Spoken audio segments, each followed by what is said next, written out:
होतं आणि पटकन करून घेता असे मार्गदर्शन आज आपल्याला प्रसाद कुलकर्णी सर. त्यांचा थोडक्यात मी परिचय करून देते.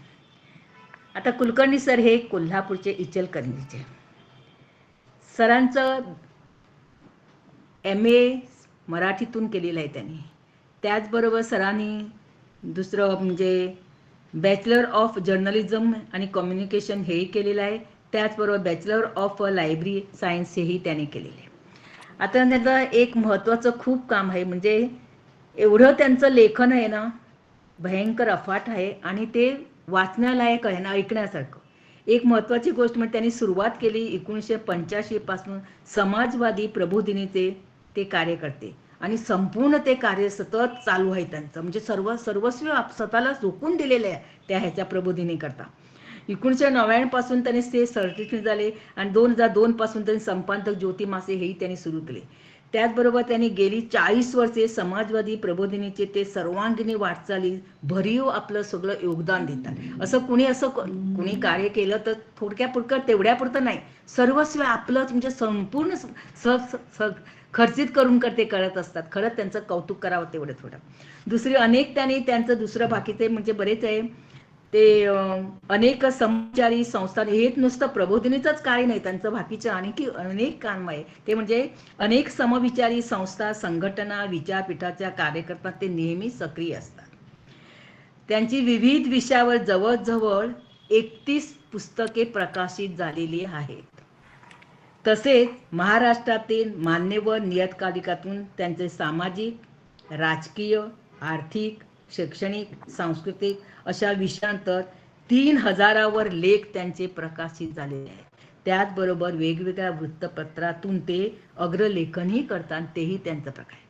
आणि अत्यंत महत्त्वाचे आणि सगळ्यांना नवोदितांना, गझलकारांना म्हणजे जुने नवे सगळ्या गझलकारांना अतिशय आवडीची गोष्ट म्हणजे त्यांचं यूट्यूब चॅनल आहे. जवळजवळ 5.5 वर्षे झाली त्यांची. एक रविवार एक गझल हा त्यांचा कार्यक्रम आहे. तिथं ते स्वतः गझल सादर करतात. प्रत्येक रविवारी एक गझल. 14 जूनला त्यांनी 2020 मध्ये सुरुवात केलेली ही यूट्यूब चॅनलची ही एक गझल एक रविवार एक गझल असे सुरू केलेले सतत 5.5 वर्ष होऊन गेलेले आहे आणि सतत न चुकता सर रोज एक गझल करतात. अतिशय ते आपल्याला गझले ते वेगवेगळे प्रकारे करतात, सादरीकरणाचंही कळतं आणि गझलेतले जे वृत्त कशी हाताळले त्यांचे शेर आणि एकापेक्षा एक शेर सगळे उत्तम असतात. जे नवोदित आज जे गझल आपल्या कार्यशाळेत त्यांनी त्यांचं अवश्य यूट्यूब चॅनल सबस्क्राईब करावं, ते बघावं. त्याच्यामध्ये नुसतीच गझल नाही, बाकीचं सुद्धा बरंच आपल्याला ज्ञान मिळणार आहे. असे अष्टांग असे म्हणजे म्हणतात ना, सर्व पल्लू घेतलेले असे आपले आज वक्ते आहेत आपले प्रसाद कुलकर्णी सर. त्यांचे मी स्वागत करते आणि त्यांना सांगते की आता आपलं लेक्चर कार्य आपलं वक्तव्य सादर करा.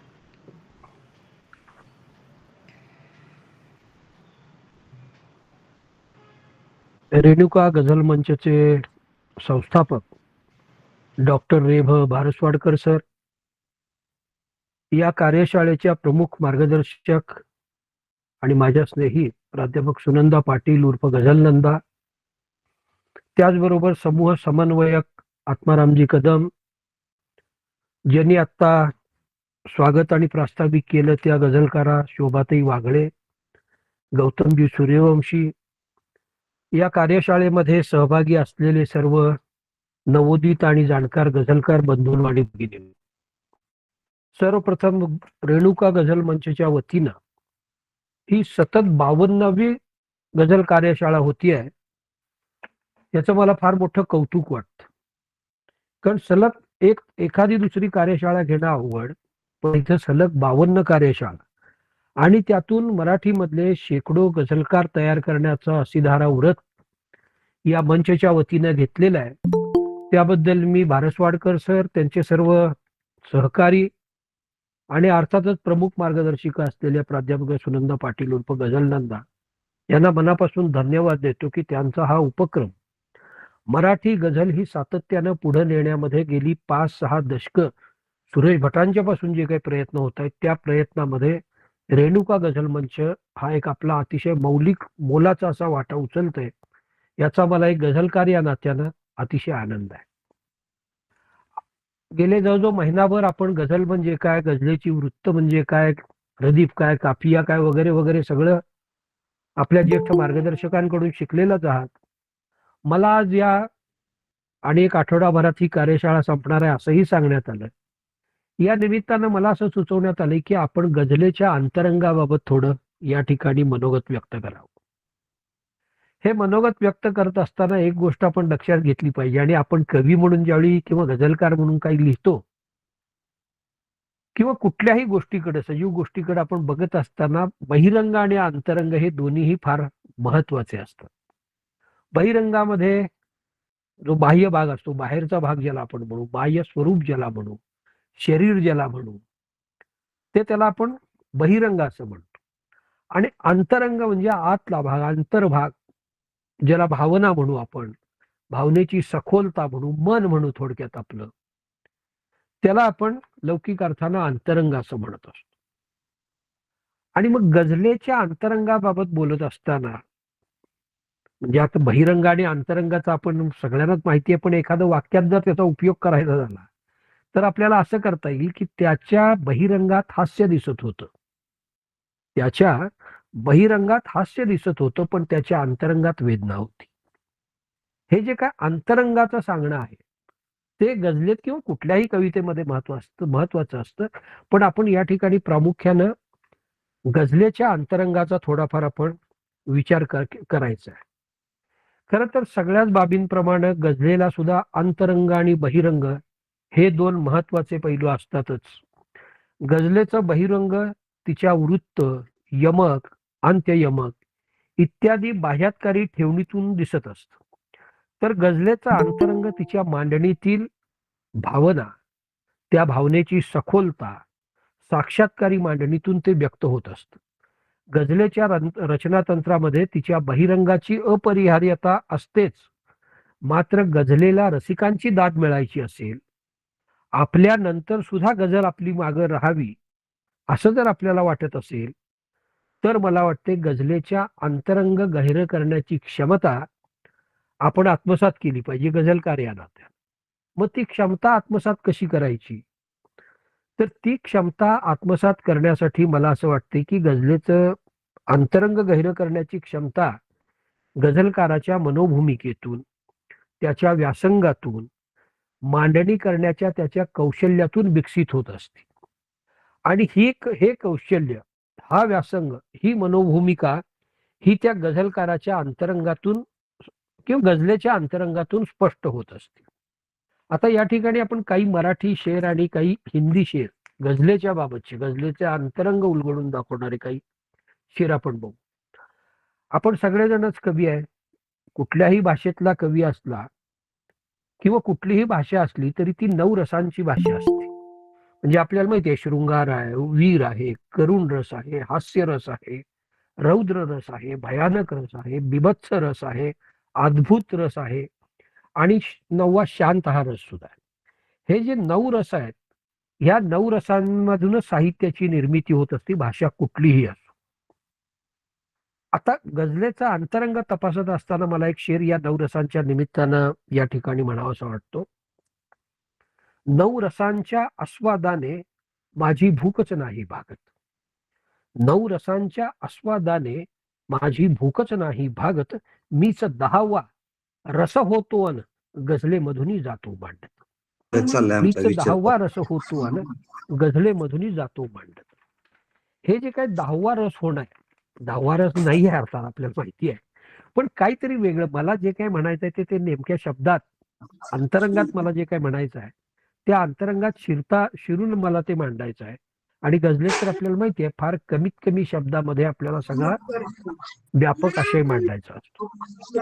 आणखी काही शेर आपण या ठिकाणी बघू. गझलेचा प्रियकर होणे हे साधे सोपे नसते. गझलेचा प्रियकर होणे हे साधे सोपे नसते. एकेका शेरासाठी मी रक्त आटवले होते. एकेका शेरासाठी मी रक्त आटवले होते. आणखी एखाद्या शेरात आपल्याला म्हणता येईल, जगण्याची गझलच झाली आणि मुशायरा जन्माचा. जगण्याची गझलच झाली आणि मुशायरा जन्माचा. काळीज जाळुनी माझे मी मैफल सजवत असतो. जगण्याची गझलच झाली आणि मुशायरा जन्माचा. काळीज जाळुनी माझे मी मैफल सजवत असतो. किंवा असंही म्हणता येईल, कुबेर म्हणतो ज्याला त्याला, कुबेर म्हणतो ज्याला त्याला, ह्याच्या गझला म्हणजे वैभव. आपली गझल वैभव दुसऱ्याला वाटणं म्हणजेच अंतरंग उलगडून दाखवणं असतं. ते अंतरंग गझलेचं असं असलं पाहिजे. त्याचबरोबर आणि आपल्याला असंही म्हणता येईल, मी जगण्याचा गंध मनाशी पकडत होतो, मी जगण्याचा गंध मनाशी पकडत होतो, त्याचा दरवळ गझलेमधूनही वाटत होतो. हे जे काय मनाचा गंध पकडणं आहे आणि त्याचा दरवळ जो आहे तो आपल्याला गझलेमधून मांडायचा आहे. म्हणजे आपलं अंतरंग त्या पद्धतीनं त्या शेरात व्यक्त झालं पाहिजे. गझला माझ्या तलम जगाला वाटत होत्या, त्याच्याच पुढचा शेर आहे. मी जगण्याचा गंध मनाशी पकडत होतो, त्याचा दरवळ गझलेमधूनही वाटत होतो. गझला माझ्या तलम जगाला वाटत होत्या, काळजातले शब्द सूत मी कातत होतो. हे काळजाचं शब्द सूत जे कातणं आहे तेच मला वाटतं गझलेचा अंतरंग आपल्याला दाखवत असतं. मला जे म्हणायचं आहे ते नेमकेपणानं म्हणता येतंय काय, याचा विचार गझलेच्या अंतरंगाचा विचार करत असताना आपण केला पाहिजे असं मला वाटतं. बहिरंग तर आपण कार्यशाळेतून आपल्याला कळतच. म्हणजे वृत्त म्हणजे काय, रदीप म्हणजे काय, काफिया म्हणजे काय, गझल बाकी सगळं चालतं त्याच्यामध्ये. हा बहिरंग, पण ते बहिरंगातून केवळ ते हे होत नसतं. गझले तुमच्या शेरामध्ये, तुमच्या गझलेमध्ये अंतरंग किती खोल भावना व्यक्त करतो हे फार महत्वाचं ठरत असतं. म्हणून गझलेच्या अंतरंगाला आपण फार महत्वाचंही मानलं पाहिजे. अर्थात बहिरंग महत्वाचा आहेच, पण तितकाच अंतरंगही महत्वाचा आहे, हे आपण या निमित्तानं लक्षात घेतलं पाहिजे. जशी सुखाला दुःखा वाचून लज्जत नसते, जशी सुखाला दुःखा वाचून लज्जत नसते, तसेच जगणे जगण्याखेरीज उजळत नसते. हे जे काही जळणं आहे ते उजळणं हेच अंतरंग आहे असं मला वाटतं. जशी सुखाला दुःखा वाचून लज्जत नसते, तसेच जगणे जळल्याखेरीज उजळत नसते. तुपाप्रमाणे शुद्ध राहिल्या गझला माझ्या, तुपाप्रमाणे शुद्ध राहिल्या गझला माझ्या, सत्वशीलता कधीच त्याची सांडत नसते. हे जे काय सत्वशीलता आहे किंवा तुपाप्रमाणेची 100 कॅरेटची जी शुद्धता आहे, ती शुद्धता आपल्या शेरातून मांडणं म्हणजे आपण मांडतो, पण ते रसिकांनाही तसं वाटणं, यामध्ये त्या शेराचं त्या गझलेचं यश असतं, दडलेलं असतं. म्हणून गझलेच्या अंतरंगाकडे आपण गांभीर्यानं प्रत्येकानं, माझ्यासहित सगळ्यांनीच आपण बघितलं पाहिजे. त्याचं कारण आपण गझल लिहितो. अर्थात एक गोष्ट स्पष्ट आहे, या कार्यशाळेतूनही आपल्याला सांगण्यात आलं असेल गुरुजनांकडून, की मी गझल लिहितो म्हणजे काहीतरी वेगळं करतो असं नाही. गझल हा कवितेचाच एक प्रकार आहे. पण तरी सुद्धा आपण गझलेच्या प्रेमामध्ये पडतो. त्याच्या तपशील मी नंतर येणार आहे. अंतरंगात काय काय सामावलेलं असते त्या तपशिलात मी नंतर येईन. पण आपण प्रत्येकजण गझलेवर प्रेम करतो म्हणून ह्या गझल लिहिण्याचा प्रयत्न करतो. मी गेल्यानंतर येथे गझलेला करमत नाही, गझलेला वाटत गेले गझलेची सोबत नाही.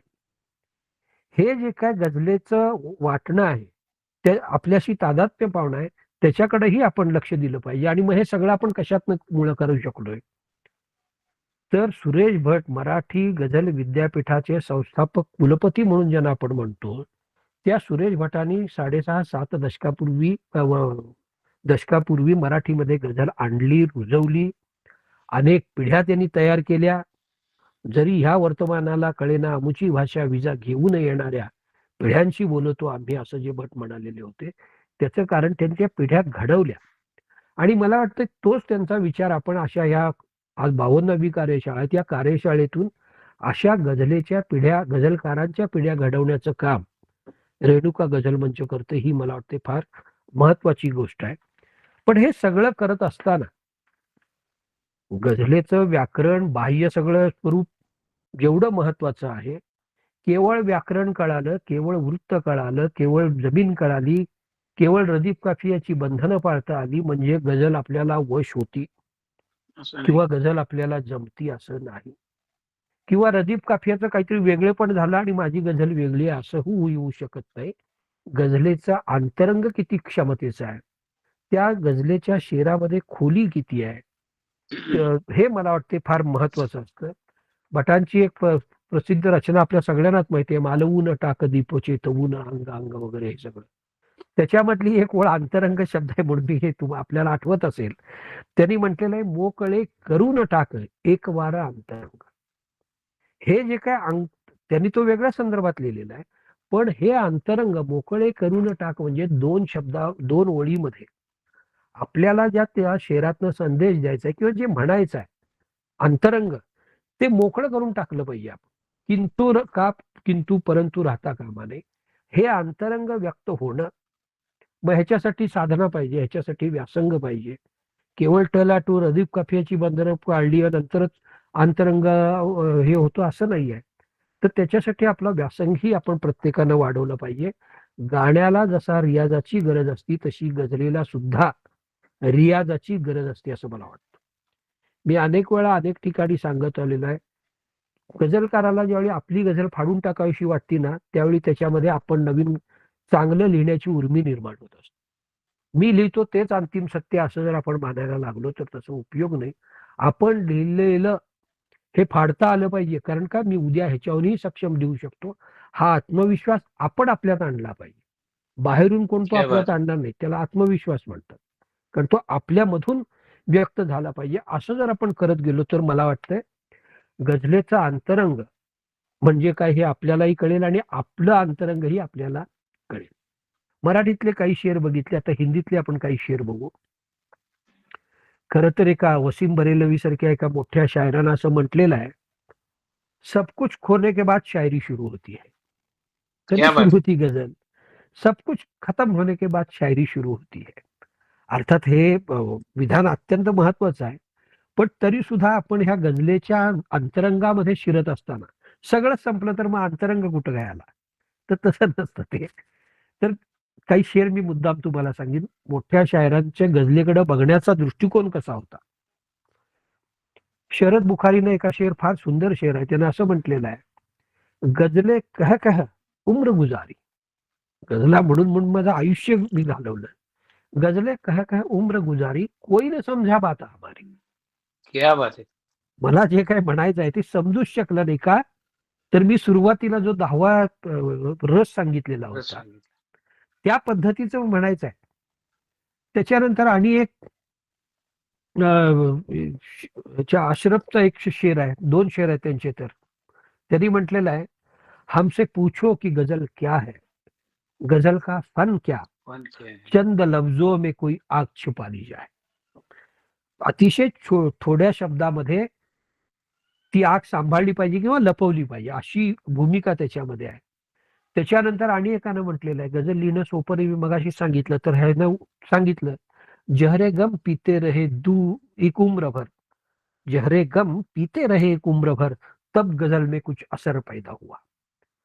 गझलेमध्ये असर पैदा, ह्याचा अर्थ सातत्यानं विष प्राशन केलं पाहिजे असा त्याचा अर्थ नाही.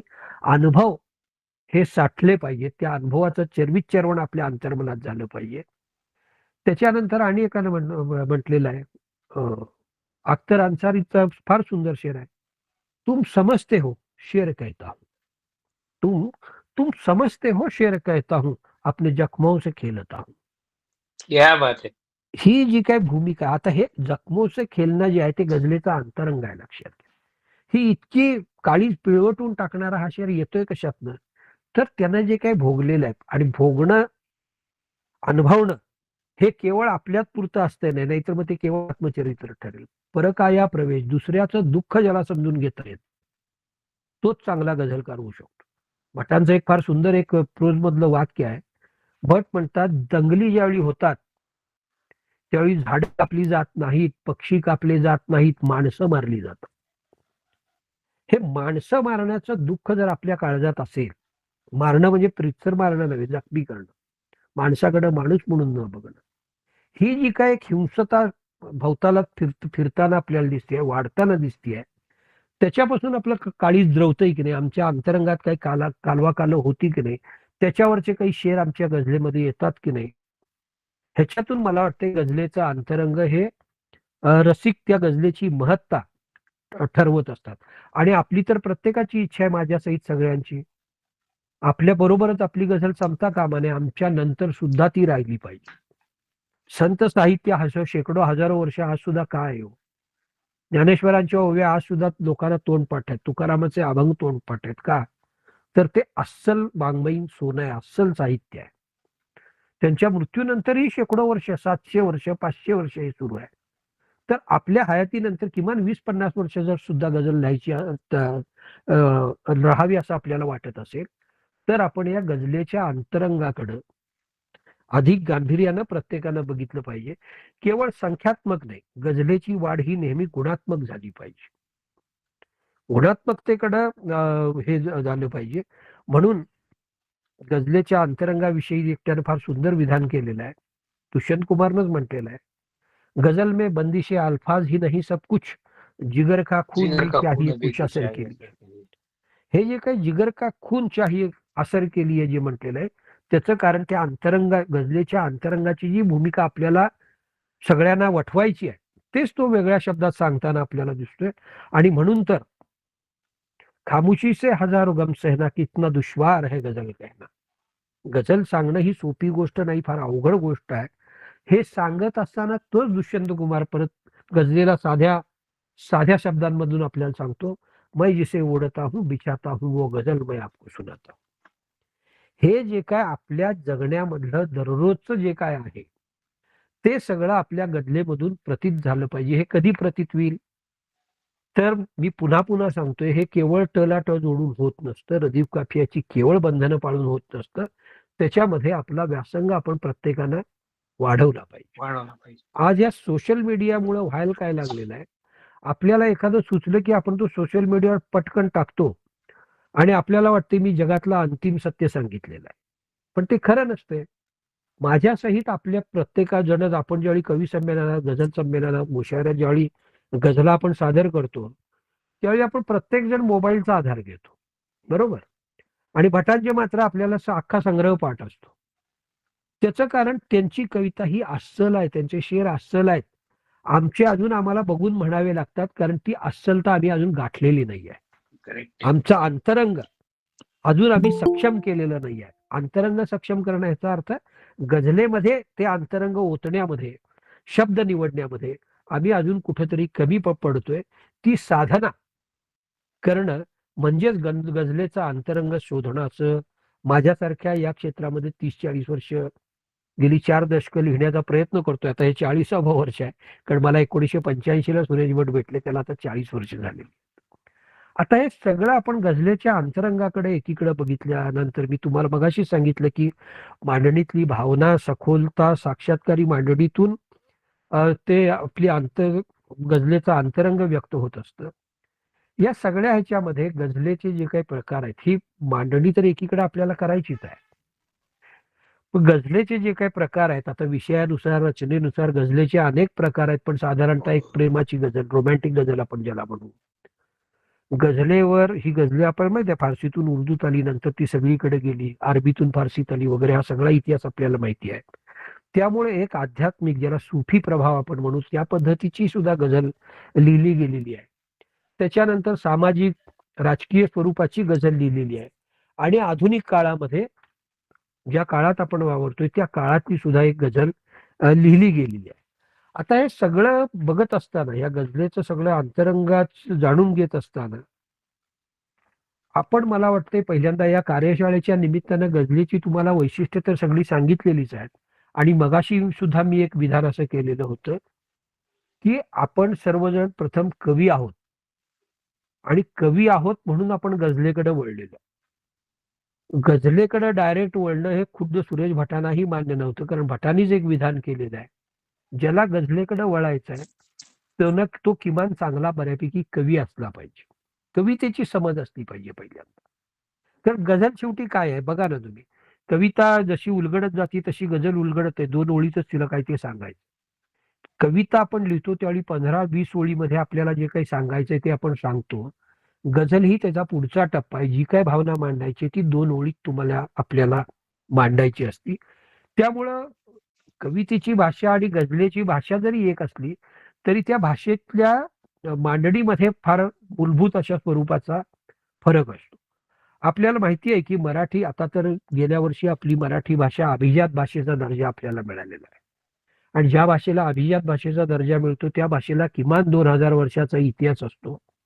हे सिद्ध करावं लागतं आणि सिद्ध झालेलं आहे.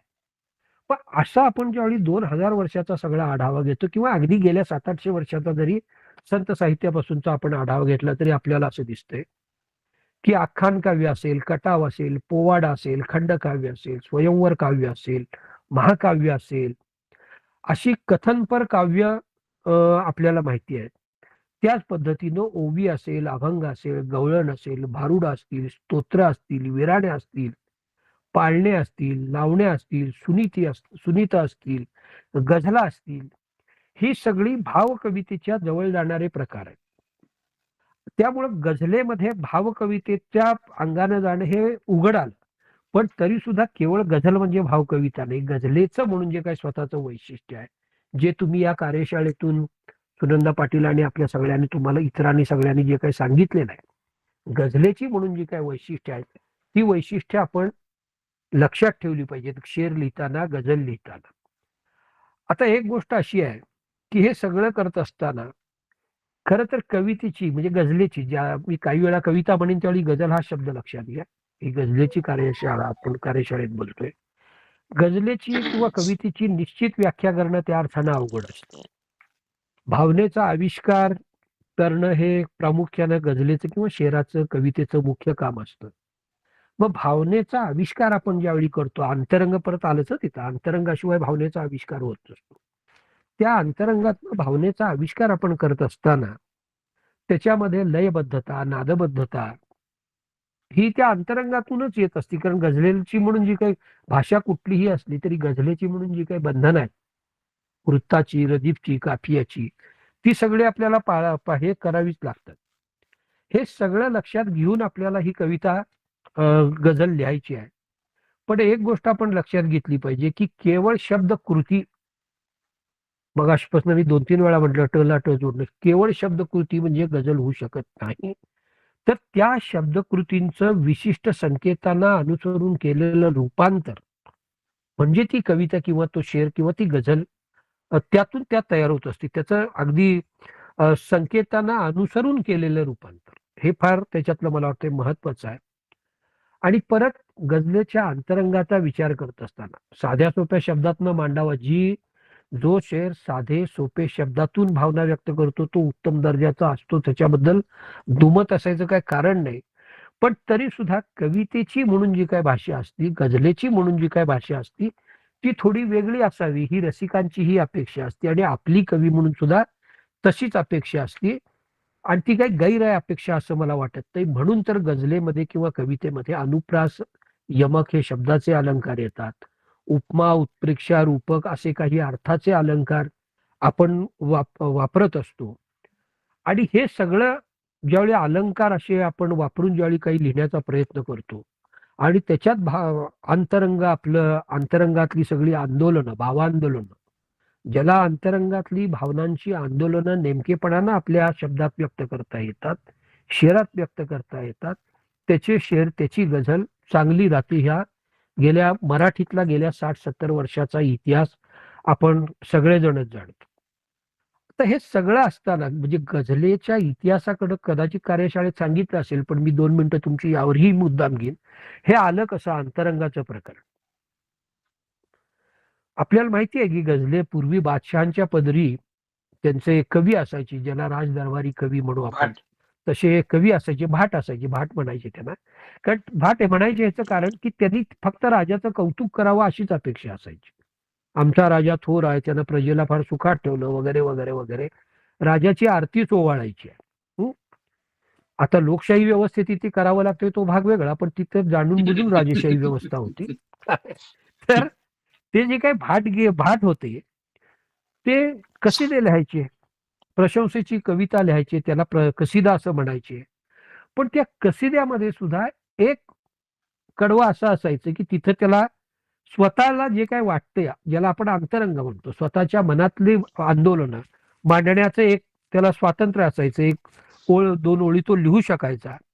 मग त्या ओळींमध्ये त्या राजाच्या भाटगिरीपेक्षा तो प्रेम, विरह, निसर्ग, सौंदर्य असं जे काही त्याच्या भोवतालचं सगळं आहे ते तो मांडण्याचा प्रयत्न करायचा. आता कालांतरानं अशी ज्यावेळी मुभा मिळाली की एखादी एखादा शेर किंवा एखादं कवन तुम्ही तुमच्या अंतरंगाला स्मरून लिहा, असं ज्यावेळी हे सुरू झालं, त्यातून हळूहळू या कसिद्यातून स्वतंत्र काव्याची निर्मिती व्हायला लागली, गझलेच्या बाबत आपण बोलत असताना. आणि मग ह्या स्वतंत्र कसिद्यातून त्याची स्वतंत्र काव्य निर्मिती होत असतानाच ही स्वतंत्र गझल, स्वतंत्र शेरांची रचना होऊ लागली. त्यातून गझलेची निर्मिती होत गेलेली आहे, हे आपल्या लक्षात येईल. म्हणजे भाटगिरीपासून, केवळ त्याच्या आरती ओवाळण्यापासून, तुझी आरती मी ओवाळतो कारण मला तुझ्याकडून काहीतरी मोहरा आणि नाणे मिळतात, माझा चरितार्थ चालतो, पण त्याच्या पलीकडं माझं म्हणून मला जे काही जगणं आहे आणि मला जे काही दृष्टीला दिसते, मला जे काही जाणवतंय अंतःकरणामध्ये, ते मांडण्याचं माझं स्वातंत्र्य सुद्धा मला अबाधित ठेवायचं आहे. त्याला स्मरून मला काही रचना करायच्या आहेत. यातून गझल्याच्या म्हणजे गझलेची हे उगम हा ह्या अंतरंगाच्या आंदोलनातून झालेला आहे, हेही आपण या निमित्तानं लक्षात घेतलं पाहिजे असं मला वाटतं. आता तो कसिदा आणि त्या ह्याचा परस्पर संबंध नसायचाच हे उघड आहे, म्हणून तर ते स्वतंत्र रूपाने जन्म घेतले आणि मग त्याला शेर म्हणायला लागले. प्राथमिक काळामध्ये गझलेमध्ये प्रेम आणि विरह हेच विषय होते, पण नंतर समाज जीवनामध्ये जेवढी काही सगळी विषय असतात, ते सगळे विषय त्या समाज जीवनाच्या अनुभूती सगळ्या त्या गझलेतून प्रकट व्हायला लागल्या. असे आपण अगदी मीर पासून दाग, कतील, जफर, गालिब हे सगळे जर आपण शेर, महान शायर उर्दूतले घेतले किंवा खुद्द मराठी सुरेश भटांच्या गझला आपण जरी बघितल्या, तरी त्या गझलांमध्ये सर्व प्रकारचे हे आपल्याला दिसून येतात. विषय राजकारण आहे, विषमता आहे, सर्व प्रकारची शोषण आहे, प्रेम आहे, विरह आहे, कोंडमारा आहे, भावनांचा कोंडमारा आहे. हे जे काही सगळं दिसतंय ते सगळं गझलेमध्ये आणणं हे फार महत्वाचं असतं. त्याचं कारण कवीचं काळीज हे जिवंत असलं पाहिजे, तरच तो कवी होऊ शकतो ना. त्यामुळे माझ्या भोवताली सगळं काहीतरी वेगळं चाललेलं आहे आणि मी काहीतरी वेगळं मांडतोय असं होता कामा नये. भोवतालाशी आपण तादात्म्य पावलं पाहिजे. कारण कुठलाही कवी, म्हणजे प्राचीन शब्दकोशामध्ये तुम्ही जर बघितलं, कवी शब्दाची व्याख्या फार मोठी आहे, अतिशय महत्वाची आहे. आपल्या खांद्यावर त्या व्याख्येनं फार मोठी जबाबदारी दिलेली आहे. व्याख्येमध्ये लिहिले कवी कुणाला म्हणायचं, तर समाजाला जो नवा विचार देतो, काळाच्या जो पुढं पाहतो, ज्याच्याकडे द्रष्टेपण आहे, तो कवी असतो.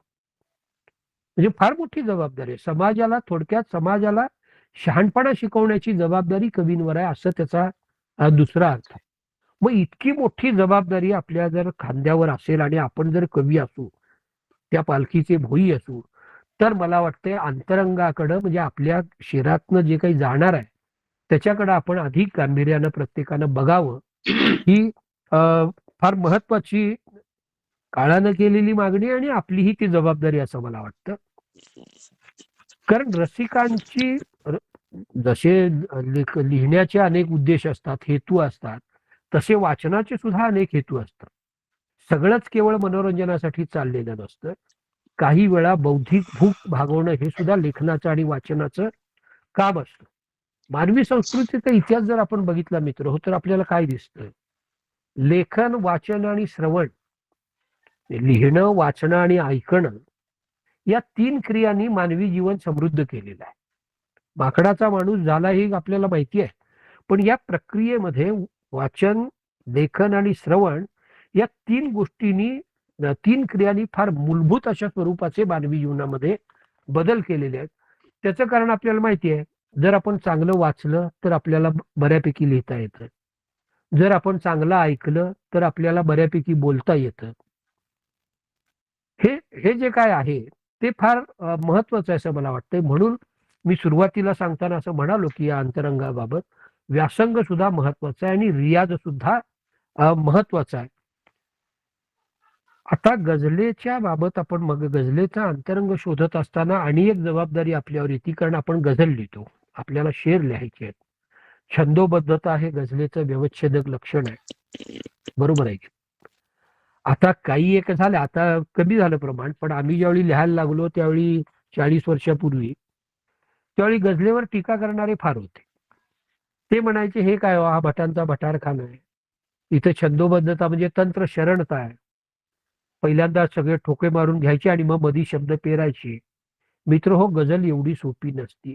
आणि मी तुम्हाला या निमित्तानं जाहीरपणानं सांगतो की असे आरोप ज्यांनी केले, ही मराठीतले मोठे कवी आहेत, कवी म्हणून ते निर्विवाद मोठे आहेत, पण ज्यांनी आरोप केले त्यांनी गझल लिहिण्याचा प्रयत्न केलेला होता. त्यांच्या गझला त्या काळात प्रसिद्ध झाल्या, पण सुरेश भटांच्या पद्धतीची गझल, ताकदीची गझल ते लिहू शकले नाहीत. आणि हा काव्यप्रकार आपल्याला जमत नाही असं कळल्यानंतर त्यांनी काव्यप्रकारालाच नावं ठेवण्याचा प्रयत्न सुरू केला. पण म्हणून काही गझल थांबली नाही. आज आपण बघतो मराठीमध्ये हा एकमेव असा काव्यप्रकार आहे की ज्याच्यावर कार्यशाळा होतात, ज्याची स्वतंत्र संमेलनं होतात, ज्याच्या स्वतंत्र म्हणजे 2-2, 3-3 दिवसाची गझल सागर प्रतिष्ठानचे आमचे ज्येष्ठ स्नेही पंडित भीमराव पांचाळेंजींची गझल 10-11 गझल संमेलनं त्यांनी घेतली, अखिल भारतीय साहित्य संमेलनासारखी. एखाद्या काव्यप्रकारावर अशी संमेलनं होणं, असे मुशायरे होणं, तर गझल रेणुका गझल मंच सारख्या तुलनेनं छोट्या मंचनं 52 कार्यशाळा घेणं ही फार मोठी गोष्ट आहे. ह्याचं कारण काय, आपण सर्वजण गझल पंढरीचे वारकरी आहोत आणि म्हणून गझल लिहिणं ही आपली जोखीम आहे. त्या अर्थाने ती जोखीम आपण पत्करलेली आहे का, आपण तिच्या प्रेमात पडलेलो आहे गझलेची. पण ती जोखीम पत्करत असताना, गझलेवर प्रेम करत असताना ती गझल अंतरंग उचलून टाकणारी ठरली पाहिजे, रसिकाला ती आपली वाटली पाहिजे. 10 पैकी 9 जणांना असं वाटलं पाहिजे अरे हा शेर मला माझ्यावरच लिहिलाय वाटतं. असं ज्यावेळी आपण लिहू त्यावेळी मला वाटते गझलेच्या अंतरंगाला आपण न्याय दिल्यासारखं होईल. कारण मराठी संत परंपरा, म्हणजे मी गझलेचं व्यवच्छेदक लक्षण सांगत असताना ती तंत्र शरणाई वगैरे जे आरोप केले ते आरोप अत्यंत तकलादू स्वरूपाचे आरोप आहेत. कारण तंत्र शरणता वृत्त रजी ह्याचं बंधन जर आपण अमान्य केलं तर समग्र मराठी संत साहित्य आपल्याला बाजूला टाकावं लागेल. मनाचे श्लोक रामदास स्वामींचे बाजूला टाकावे लागतील, ओव्या अभंग बाजूला टाकावे लागतील, कारण ते वृत्तबद्ध आहे सगळं. ते आपण बाजूला टाकणार आहे का, अजिबात नाही, कारण ते तर अस्सल काव्य आहे. म्हणूनच छंदो ह्याचा अर्थ मुक्त छंदात लिहिणं गैर आहे असा अजिबात नाही. मुक्त छंदातली कविता ही उत्कृष्ट असते, पण मुक्त छंदाचीच कविता सर्वश्रेष्ठ आणि छंदोबद्ध कविता चुकीची आहे असं जर कोण म्हणत असेल तर ते कवितेवर अन्याय करणारं ठरेल, गझलेवर अन्याय करणारं ठरेल असं मला वाटतं. कारण मराठी संत पंत आणि तंत ह्या सगळ्या कवितेचा वारसा जर आपल्याला आपण बघितला, किंवा ज्या गोष्टींमुळे आपल्याला अभिजात भाषेचा दर्जा मिळाला, त्या दर्जामध्ये या छंदोबद्धतेचं योगदान, या कवितांचं योगदान हे अत्यंत महत्वाचं राहिलेलं आहे. हेही या निमित्तानं आपण लक्षात घेतलं पाहिजे. आता अंतरंगाच्या कडे बघत असताना, गझलेचा अंतरंगचे विचार करत असताना, अंतरंग परत म्हणजे आपला आतलं मन. आता लक्षात घ्या, आपल्या वेदना असतील, संवेदना असतील, त्या सगळ्या मनातच उमटत असतात, ती सगळी आंदोलनं. आणि मग ही वेदना आणि संवेदनातूनच तर गझलेची किंवा कुठल्याही कलेची निर्मिती होत असते. अपूर्णतेतच नवनिर्मितीची बीजे असतात, हेही आपल्याला माहिती आहे. पण हे सगळं करत असताना, म्हणजे शेराची निर्मिती होत असताना, शेर अंकुरत असताना, मला वाटतं त्या अंकुरण आपल्याला सहज सोपं वाटतं. म्हणजे जमिनीतनं ज्यावेळी झाड उगवतं किंवा आपल्या मनात एखादी कल्पना ज्यावेळी येते त्यावेळी हे सहज सोपं आपल्याला वाटतंय, पण ते तसं नसतंय. अंकुरण्यासाठी बीजाला आतून तडकावं लागतं. जे बीज आहे ते आतून तडकावं लागतं. हे आतून तडकणं जेवढं चांगल्या पद्धतीचं होईल तेवढं आपल्या शेरामध्ये अधिक ताकद येईल. आपला अंतरंग आपण त्याच्या शेरामध्ये व्यवस्थित मांडू शकू असं मला वाटतं. आणि म्हणूनच बीजाचा आतून तडकणं जेवढं महत्वाचं आहे तेवढं त्याच गांभीर्यानं आपण या सगळ्या ह्याच्याकडे बघितलं पाहिजे असं मला वाटतं. आता आणि थोडं अंतरंगात शिरत असताना एक गोष्ट आपण लक्षात घेतली पाहिजे की बहिरंग म्हणजे गझलेचं व्याकरण आहे. कविता म्हणजे डोळ्यांना जशी भाषा असते तसंच गझलेला व्याकरण असतं. ते व्याकरणापासून अलिप्त आपल्याला गझल करता येत नाही. प्रत्येक शेर ही एक स्वतंत्र कविता आहे आपली, बरोबर आहे की नाही. तिला परत आपण बघितलंय वृत्त यमक काफिया या सगळ्याचं बंधन आहे. कविता उलगडती पण गझलेमध्ये 2च ओळीमध्ये आपल्याला काय ते सांगायचं आहे. आता हे सगळं करत असताना आपण म्हणजे गझल एवढ्या कार्यशाळा का घेतल्या जातात?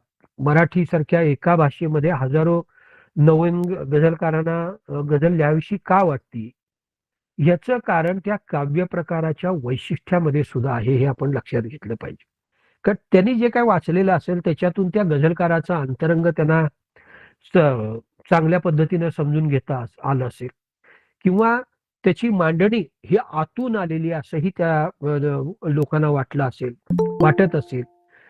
आणि मी बऱ्याच वर्षापूर्वी गझलेच्या वर एक व्याख्यान देताना असं म्हटलेलं होतं अखिल भारतीय मराठी गझल संमेलनामध्ये, गझलेची एकूण बघितलं हे मी अर्थात 15-20 वर्षापूर्वी केलेलं विधान आहे, पण त्याच्याशी मी आजही कायम आहे की गेल्या 3-4 दशकांमध्ये सुरेश भट हयात असतानाच, भटांना जाऊनच आता बरीच वर्ष झाली, 2 दशकं होऊन गेली, तर हे होत असतानाच गेल्या 4 दशकांमध्ये आपण बघितलं तर गझलेची लोकप्रियता वाढताना आपल्याला दिसतीये, गझलेची हृदयप्रियता वाढताना आपल्याला दिसतीये, गझलेची कर्णप्रियता आपल्याला वाढताना दिसते आणि गझलेची नयनप्रियताही वाढताना आपल्याला दिसते. याचा अर्थ पहिली लोकप्रियता वाढती आपण बघतोच, म्हणजे गझल ऐकणारे रसिकी वाढायला लागलेले आहेत, गझल लिहिणाऱ्यांचीही संख्या वाढायला लागली, म्हणजे गझल लोकप्रिय झालेली आहे.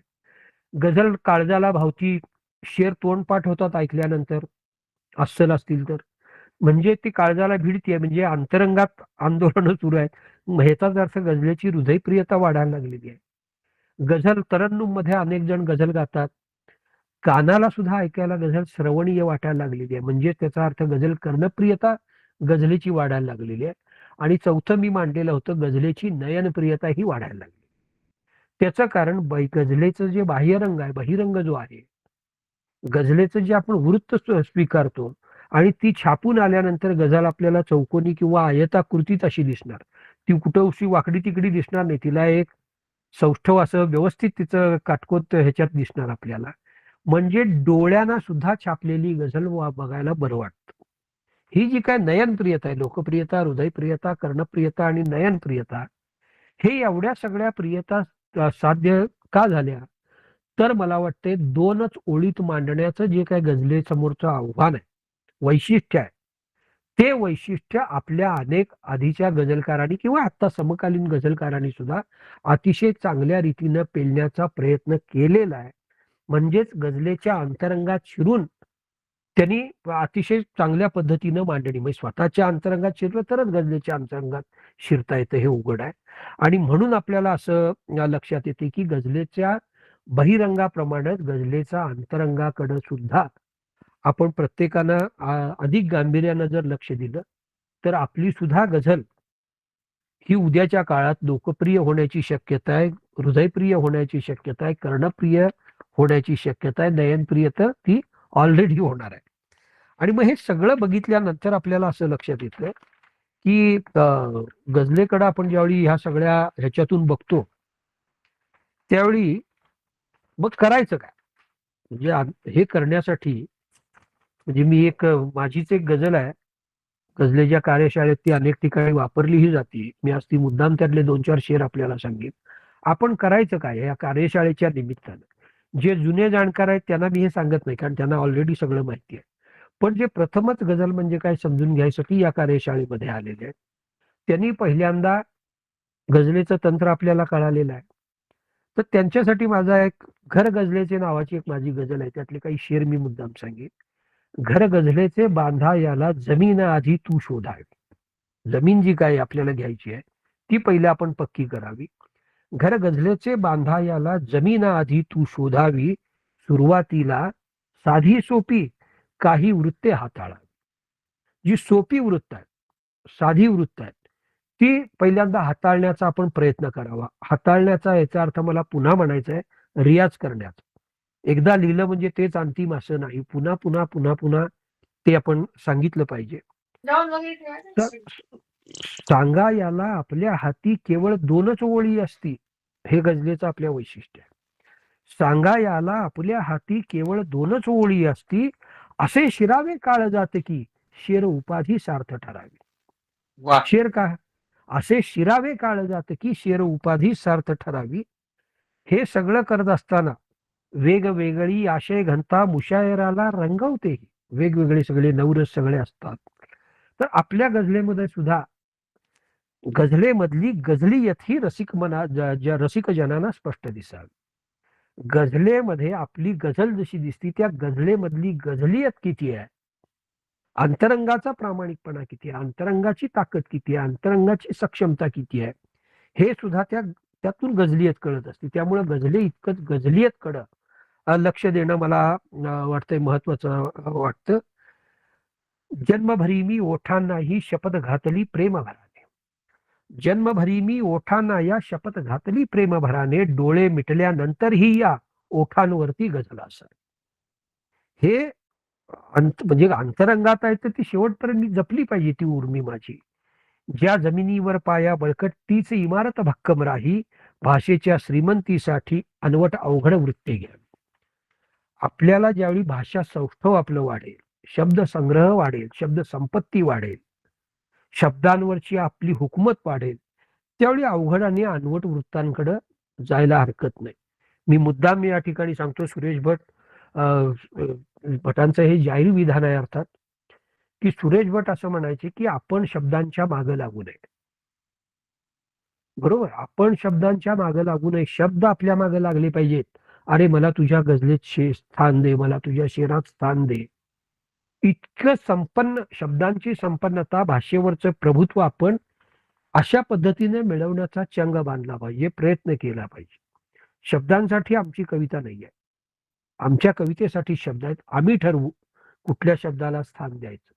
शब्दांचं महत्व आहे की नाही, निश्चितपणा नाही, पण ते आम्ही ठरवू कुठल्या शब्दाला माझ्या कवितेत, माझ्या शेरात स्थान द्यायचं. हे जे काय भटांनी सांगितलेला हा आहे महत्व आहे, ते मला वाटते आपण आपल्या अंगी बाणवण्याचा प्रयत्न करण्याची नितांत गरज आहे. कारण गझलेच्या अंतरंगाचा ज्यावेळी आपण सगळी चर्चा करतो त्यावेळी आपल्याला असं लक्षात येतं की गेल्या काही काळामध्ये, गेल्या 20 वर्षात खास करून समाज माध्यमाचा जसा सुळसुळाट वाढला, ती पूरक की मारक ह्याच्यावर चरविचरवण अनेक वेळा झालेला आहे. आता त्याचा 2 दशकं 2.5 दशकं वापर केल्यानंतर ती पूरक की मारक हा विषय सामाजिक आणि ह्याच्या पातळीवर न येता तो आपण आता व्यक्तिगत पातळीवर आणला पाहिजे असं मला प्रामाणिकपणानं वाटायला लागले.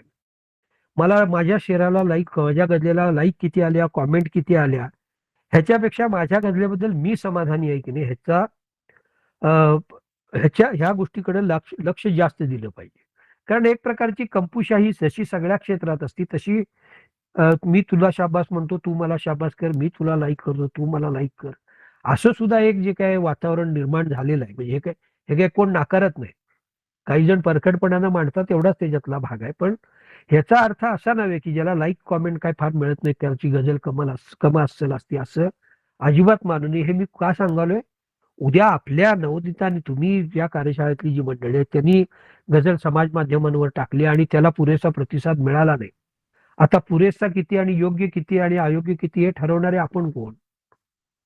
तर त्या प्रतिसादाची वाढ आपल्याला पटली आहे ना गझल, आणि ती पटली आहे कधी आपल्यात परत मनात निर्माण होते की मी हे लिहिलंय, बरं लिहिलंय. ही बरं लिहिण्याची ही स्वतःची जाणीव निर्माण होण्याची, उद्या मी चांगली गझल याच्यावर लिहीन असा आत्मविश्वास आपल्याला देत असते. आणि म्हणूनच या सगळ्या माध्यमांकडे फारसं गांभीर्यानं न लक्ष देता माणसावर ते जाळं फेकते हे आपण लक्षात घेतलं पाहिजे. पण माणुसकीचं अंतर वाढत चाललेलं आहे. ते माणुसकीचं अंतर आपण कमी करण्याचा प्रयत्न केला पाहिजे.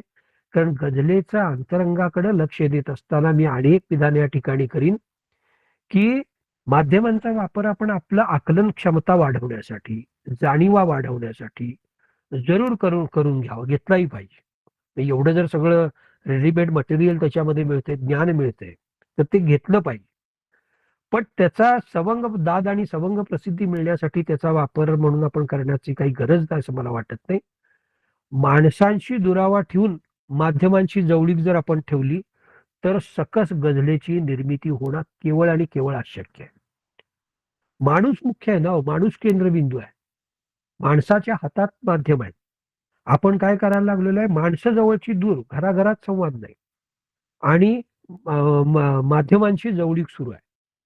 त्यामुळं ज्याला गझलेत म्हणजे बहिरंगाप्रमाणे अंतरंग सुद्धा ज्याला आपल्या गझलेतलं मजबूत करायचं आहे, त्यानं माणसांशी दुरावा ठेवून यंत्राशी किंवा माध्यमांशी जवळीक ठेवून सकस गझल निर्माण होणार नाही.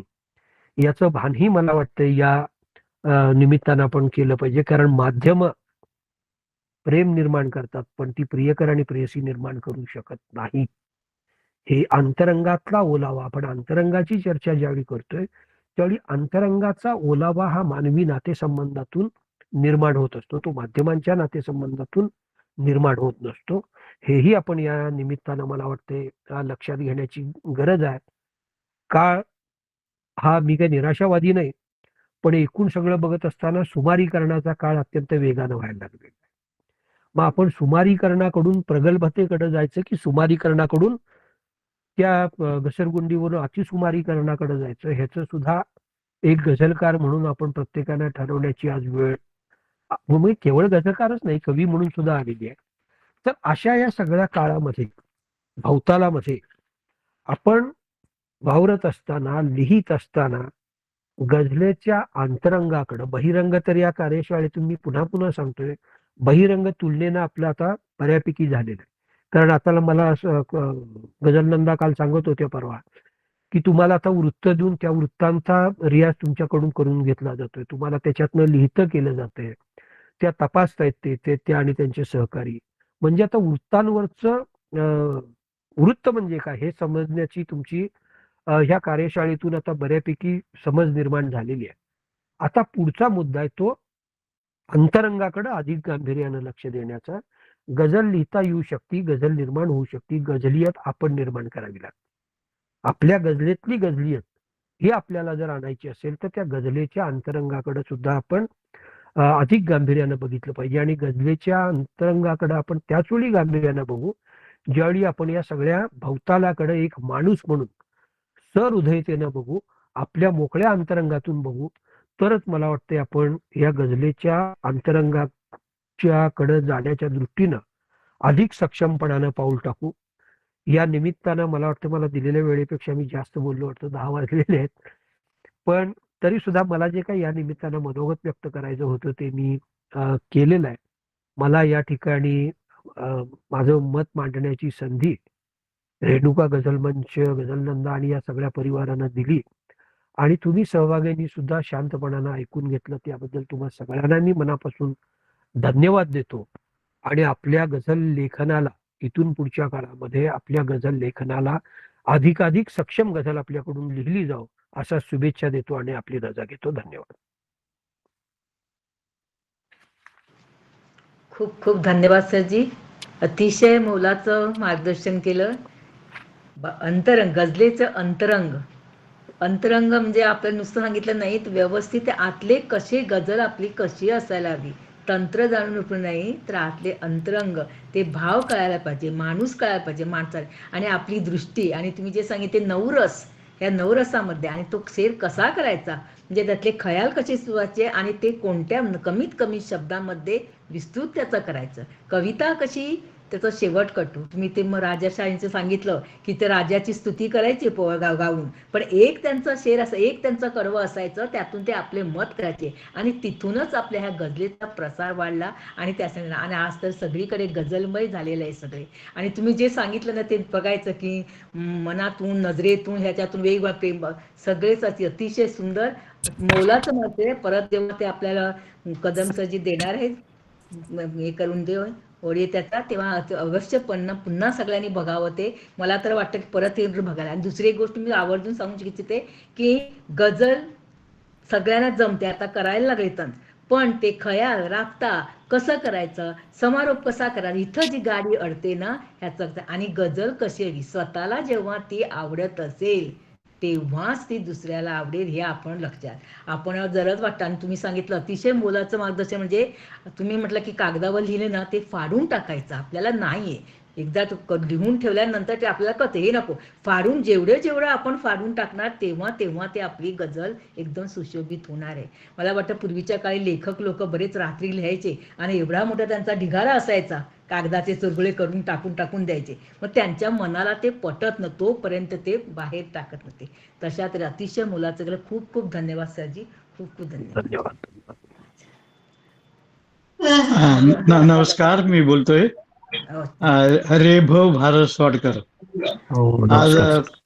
प्रसाद कुलकर्णी यांचं अतिशय एकाग्र चित्तानं ऐकलं. खूप मौलिक असं मार्गदर्शन त्यांनी केलेलं आहे आणि त्यांच्या बोलण्यामध्ये गझलियत हा शब्द आला आणि या गझलियत संबंधी शेवटच्या व्याख्यानामध्ये मी आपल्याशी हितगुज साधू इच्छितो.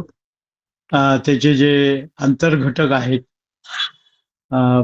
तसव्वुफ, मारिफत किंवा अजून त्याच्यामध्ये नुद्रत, तर याबद्दलचं, आणि मी स्वतः यामध्ये काही थोडंसं एक संशोधन असं म्हणता येणार नाही, पण अनुभवातून काही एक दोन घटक त्यामध्ये सुचवलेले आहेत. तर आपण कधीतरी एकदा यावर गझलियतवर जरूर बोलूयात. जसं कथा वाचतो आपण, कथेमध्ये कथात्मकता असते, कवितेमध्ये कवित्व असतं, तसं गझलेमध्ये गझलियत असते. आणि ही गझलियत याच्याबद्दलचं संभ्रम दूर होणं आणि स्पष्टता येणं हे निर्दोष गझल लिहिण्यासाठी खूप उपयुक्त ठरतं.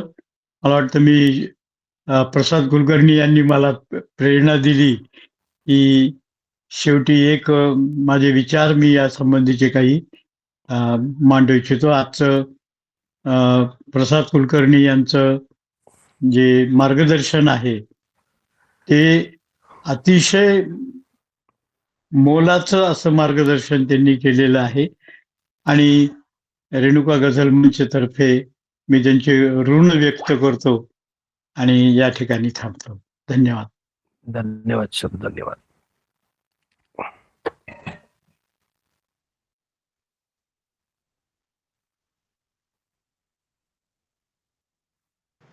गौतम सरजी, आता आपण आभार प्रदर्शन करावं. एक मिनिट. प्रसाद, आजचं भाषण खूप छान झालं. खूप छान. सर्वांना खूप छान मार्गदर्शन झालं आणि खास करून लोकप्रिय, हृदयप्रिय, कर्णप्रिय आणि नयनप्रिय हे खूप 4 आवडलं. प्रकार आहेत. त्यामुळे 3 प्रकार सगळ्यांना ठाऊक होते, पण हे नयनप्रिय जे आहे ते माहित नव्हतं. ते भारी होतं. म्हणजे सुनंदा, ते अंतरंगातून आलं. अच्छा, अंतरंगातून आलं. अंतरंगातून बऱ्याच काही गोष्टी आहेत आणि त्यातनंच आपला संग्रह पण आलेला आहे.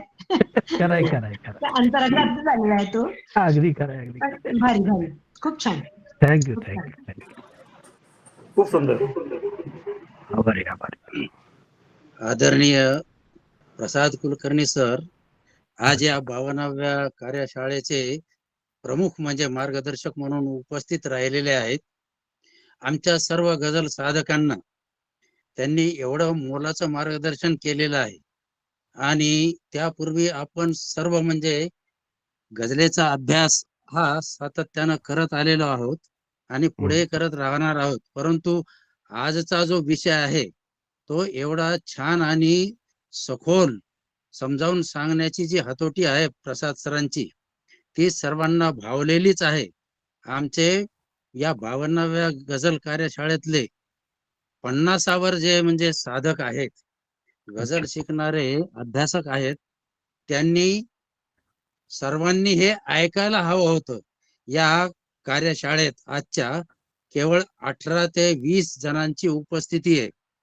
ही उपस्थिती वाढली पाहिजे.